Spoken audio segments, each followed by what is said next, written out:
Bismillahirrahmanirrahim. Assalamualaikum warahmatullahi wabarakatuh. Kita lanjutkan lagi pembahasan KSM Science IPA terintegrasi tahun 2019 part 4, yaitu nomor 31 sampai dengan nomor 40. Di nomor 31 seperti biasa, karena soalnya terintegrasi, jadi untuk literasinya biasanya berupa ayat dan lain sebagainya. Lah, untuk mempercepat mengerjakan, langsung saja fokus ke soalnya di situ. Salah satu kerusakan bumi adalah naiknya level permukaan air laut akibat pemanasan global disebabkan oleh, kita lihat yang A, banyak gedung berkaca. Oke, pemanasan global itu kan bisa terjadi karena adanya efek rumah kaca. Salah satunya itu bukan berarti gedung-gedungnya itu terbuat dari kaca, bukan seperti itu ya. Jadi ini bukan. Kemudian ozon berlubang, iya, bisa jadi, tapi kita simpan dulu. Yang C, meningkatnya gas metana. Oke. Dan yang D, meningkatnya hewan laut yang punah, bukan ya. Jadi naiknya level permukaan air laut itu sebenarnya yang paling cocok di antara yang B dan C itu adalah yang C, meningkatnya gas metana. Gas metana itu apa? Gas metana ini adalah gas yang sebenarnya sangat berbahaya karena ini ada karena efek pemanasan global dia itu. Lah, ketika ada gas metana ya menyebabkan suhu di permukaan bumi kita itu jadi panas, makanya kondisi air laut ini jadi hangat, jadi panas, maka sering terjadi penguapan di situ, sehingga level permukaan air laut di situ ada kenaikan. Jadi yang paling tepat untuk soal nomor 31 adalah yang C. Oke. Kita lanjut ke nomor 32. Indonesia mengalami laju deforestasi. Apa itu deforestasi? Ini adalah penggundulan hutan ya, yang cukup tinggi. Hal tersebut dapat menyebabkan, kalau hutan semakin gundul ya, otomatis tumbuhannya tidak ada di situ. Berarti ini akan menyebabkan apa? Yang A, bertambahnya unsur mineral tanah, tidak mungkin ya, karena pohonnya berkurang. Menurutnya plasma nufta, kayaknya ini nutfa mungkin ya. Ini tidak ada hubungannya ya, karena kalau ini tuh merupakan plasma, ini itu merupakan substansi pembawa sifat keturunan, jadi tidak ada hubungannya. Yang ketiga, bertambahnya hewan herbivora. Herbivora itu adalah hewan pemakan tumbuhan. Kalau hutannya gundul, jadi otomatis hewan pemakan tumbuhannya juga akan berkurang, jadi tidak mungkin bertambah. Yang D, menurunnya siklus fosfor. Jelas ya, apa itu fosfor? Fosfor itu merupakan salah satu jenis mineral yang sangat diperlukan oleh tubuh. Jadi jawaban dari nomor 32 itu adalah yang D. Oke, sekarang kita lanjut ke nomor 33. Langsung kita menuju ke soalnya. Berikut ini yang termasuk produk bioteknologi. Entah kalian mau membacanya bioteknologi atau bioteknologi, it's okay, tidak masalah ya. Produk bioteknologi modern kecuali ya, bioteknologi modern pasti bioplastik ya, biofood, stem cell, ini pasti. Stem cell itu apa? Stem cell itu istilahnya kayak pabrik dari sel-sel apapun itu dalam tubuh manusia, di mana ini dimanfaatkan dalam dunia kedokteran untuk menyembuhkan beberapa penyakit dengan cara terapi ya. Itu jelas masuk ke bioteknologi modern. Jadi yang tidak masuk ke dalam bioteknologi modern itu adalah yogurt puding. Jadi jawaban untuk nomor 33 itu adalah yang C. Nomor 34. Pemuliaan tanaman. Pemuliaan ini istilah lainnya peningkatan kualitas tanaman ya. berikut yang melibatkan teknologi rekayasa genetika adalah yang A, semangka tanpa biji, betul, kita simpen dulu. Tapi yang B, varietas padi tahan hama. Yang C, tanaman tomat yang tahan penyakit. D, buah stroberi ukuran besar. Oke. Kalau ini enggak ya. Bisa pakai semprotan anti hama. Buah stroberi ukuran besar juga tidak. Sejauh ini ukurannya besar ya, sebesar itu saja, enggak ada buah stroberi sebesar semangka. Jadi enggak. Lah, yang paling cocok adalah semangka tanpa biji ya. Jadi awalnya semangka dulu itu ada bijinya, karena ada teknologi rekayasa genetika sekarang ada ya.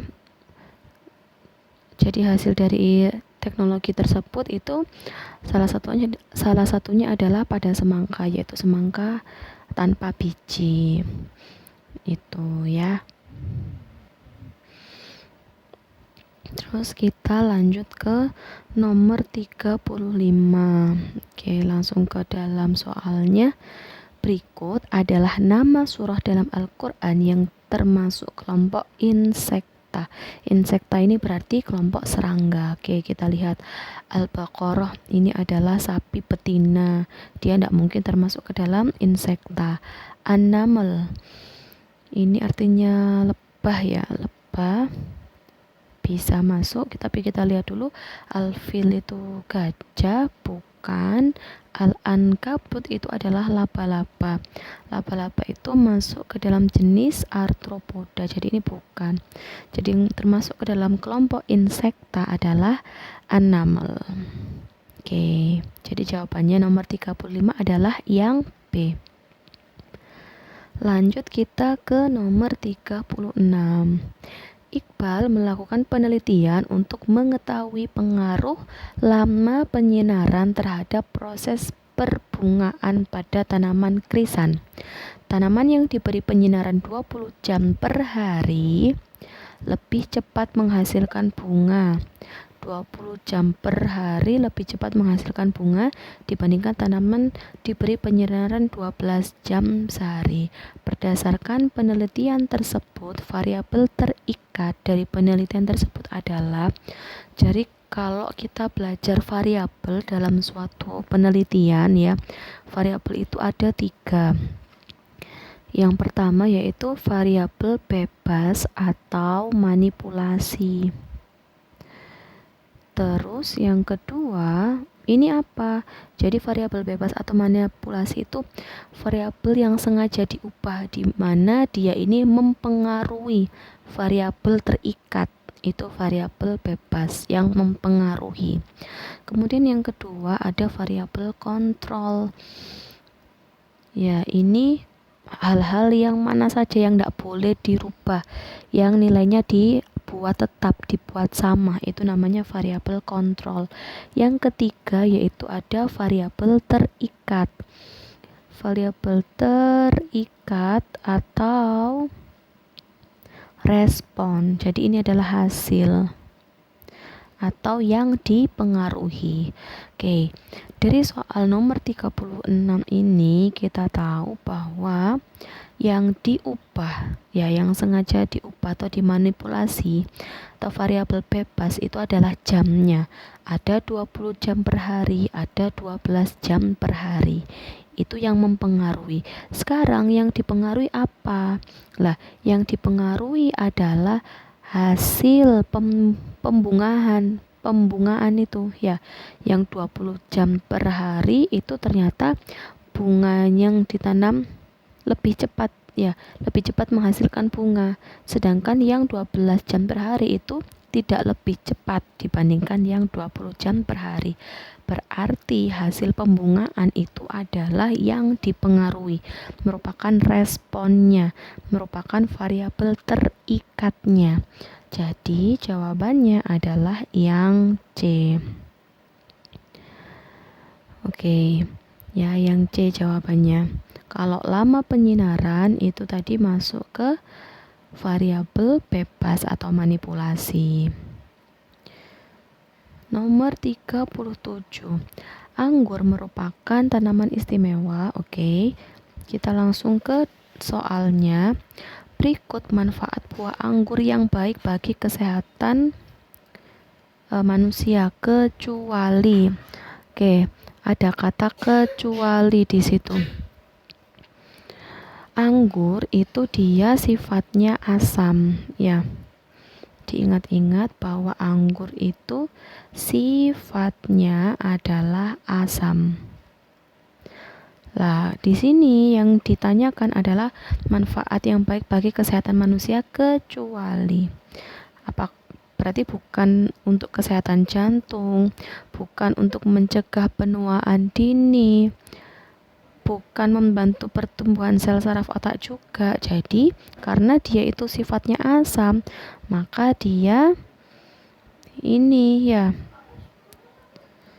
mengatasi gangguan pencernaan. Jadi untuk nomor 37, jawaban yang tepat itu adalah yang C. Oke. Lanjut ke nomor 38.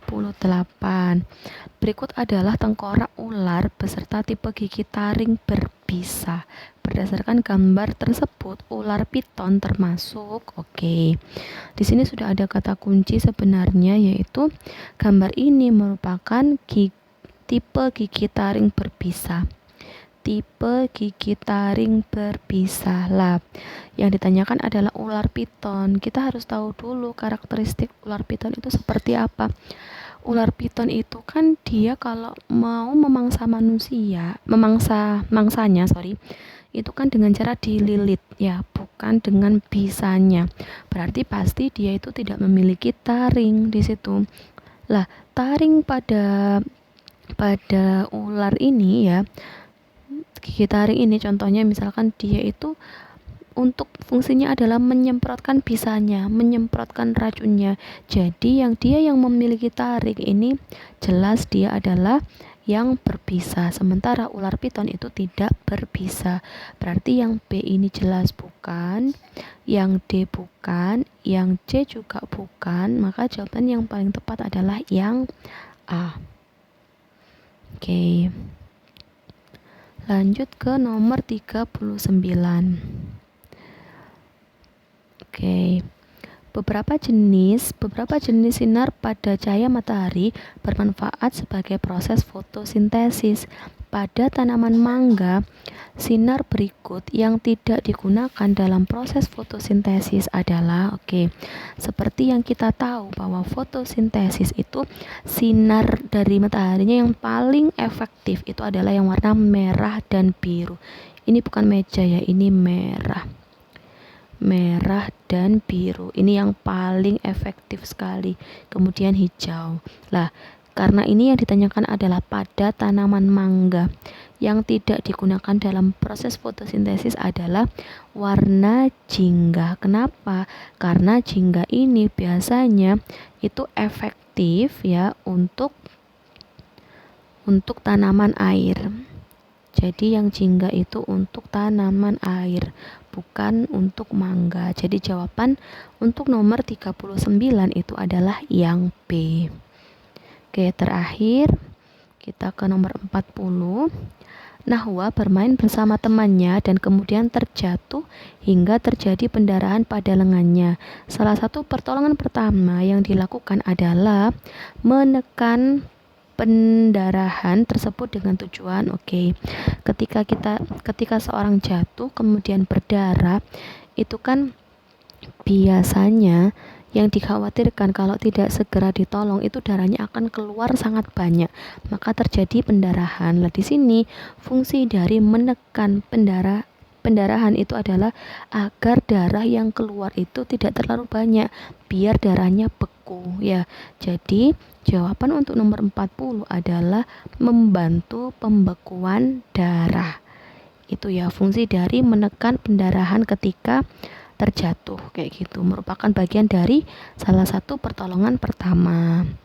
Oke, itu saja pembahasan Kali ini pembahasan yang part 4, semoga bermanfaat dan semoga sukses untuk mengikuti KSM tingkat kabupaten dan seterusnya nanti. Assalamualaikum warahmatullahi wabarakatuh.